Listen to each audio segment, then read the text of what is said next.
Magandang tanghali po sa lahat ng mga nakikinig po ng Kapadyak. Tayo po ngayon ay eto na po, sisimulan na po ulit natin ang marami nating video na ipapalabas at marami po tayong sasabihin. Dahil nga po sa mga nangyari kahapon, hindi po natin sila. Pero hayaan na po natin yun dahil privacy po yun. Pero hindi po rin po tayo titigil. Tayo po ngayon na nagre-relax. Mamaya po, marami po tayong gagawing video na dapat ilabas at ilalabas. Kaya ngayon, iibahin na natin ang ating boses para hindi po tayo makilala.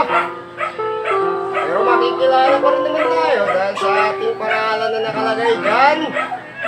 Kaya ngayon, ito ngayon, at kahapon sa mga nangyari sa akin, alam kong hindi naman maganda talaga ang ginawa ko. Pero karapatan po yun at opinyon. Kaya po ngayon, ito, nagre-relax pa tayo at nagpiano na lang muna. Dahil mamayang gabi po tayo lalabas at kikita muli.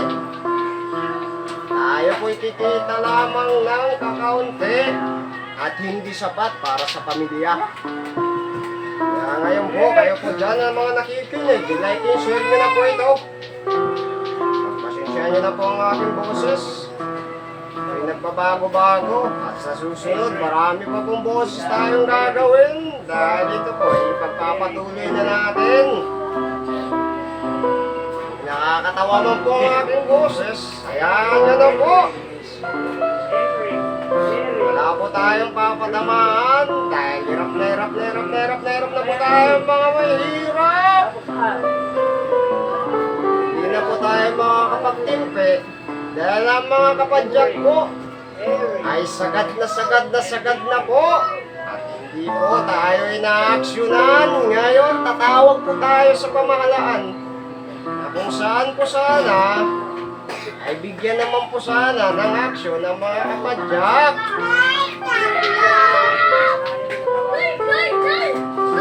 Pasensyahan nyo na po. Nagbabago po ang panahon at ang klima ngayon. Dahil ngayon po ay malapit na ang Kapaskuhan, kaya nagbabago rin po ang ating tono.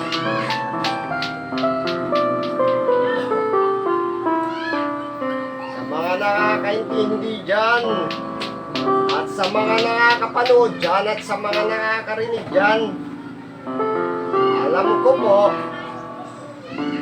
marami po sa atin ang mga nagbubulag-bulagan. Kahit dyan sa pamahalaan, usong-uso na po ang korap sa ating gobyerno.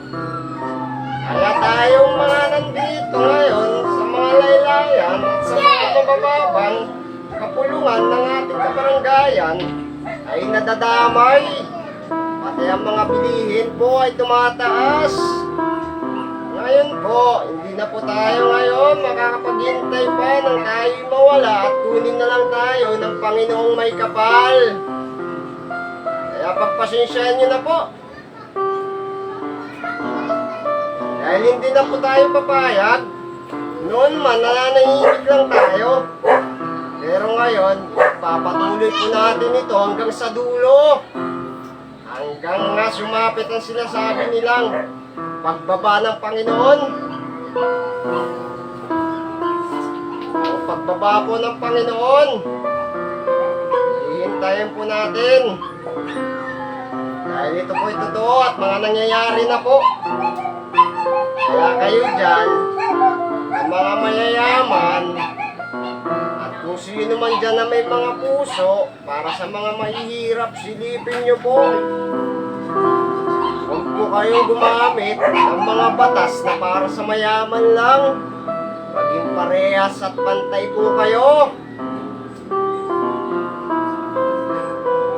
Nanggigigil na po ang mga mamamayang Pilipino. Hindi na po tama ang ginagawa nyo. Nanggigigil na po talaga. Hindi po tayo nagpapasikat sa ating ginagawang video. Ito po yung mga opinion lamang po natin. at saloobin at damdamin ng isang mahirap na Pilipino na kagaya ko, na halos nagtiis ng ilang dekada.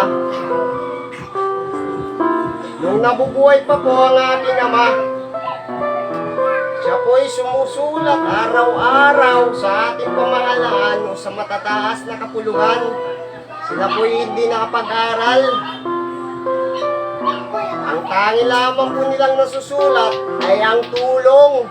Halos ilang truck na siguro ang ibinibigay dito sa mga pamahalaan na to hanggang sa namatay na lang nitong pandemic. Walang dumarating tulong kung mayroon man. Siguro yun po yung mga mabubuting may puso. Pero itong mga to nagbubulag-bulagan po. Kaya ngayon po, pasensyahan nyo na po. Hindi na po tayo mananahimik. Ipagpapatuloy po natin to para siguro makaalis sa kahirapan na to, na tayo lang ang ginagamit ng mga matataas na politiko. Isa po akong butanteng tao, at isa po akong mabuting tao, at isa po akong Pilipino. Pero sa mga kurap na ito, kinukurap nyo pala eh. Bakit hindi may bumaba dito sa Barangay Pansol? Silipin nyo po ang mga kapadyak. Silipin nyo po ang mga kapadyak. Ang mga senior po namin, halos 70 years old na po, nagpapadyak dito sa Barangay Pansol. Ang hinihiling nila po, kaginhawaan, na sana magkaroon ng e-bike. Kaya lang marami pong umahadlang. Kaya kayo po ang mga matataas. Siguro kung naririnig niyo po itong boses na to, kung naririnig niyo naman po, sana magkaroon po tayo ng peace of mind. Peace of mind? Ano yun? English? Peace of mind? Kapadyak ka lang. Marunong ka po mag-English. Hindi po. Ayun pong peace of mind. Ibig sabihin po, tulungan niyo po kami mga kapadyak. Tama ba? Mahirap nga lang tayo. Hindi natin alam yung peace of mind. Alam niyo ba yon? Hindi po tayo titigil sa pagbibidyo. Kasi nga po, nasampulan na po tayo. Nasampulan na po tayo. At sinasampulan na po tayo ngayon. Ito po ngayon. May mga bago po tayong kwento ngayon na gusto natin sanang sabihin. At gusto natin ibulgar dito sa Barangay Pansol. Kung kayo man po'y nakikinig, like and share niyo po itong video na to. Ako po'y mayroong estudyante po. Sa Balara Elementary po siya nag-aaral. Siya po'y araw-araw po naglalakad. Araw-araw po naglalakad dito sa barangay, sa Kaingin 1. Dahil sa hirap ng buhay, sa pagpapadyak, sapat lang po pambili ng bigas at ulam, gatas, pampers, gamot. Kung naririnig nyo man po itong hinaing na to, ngayon po,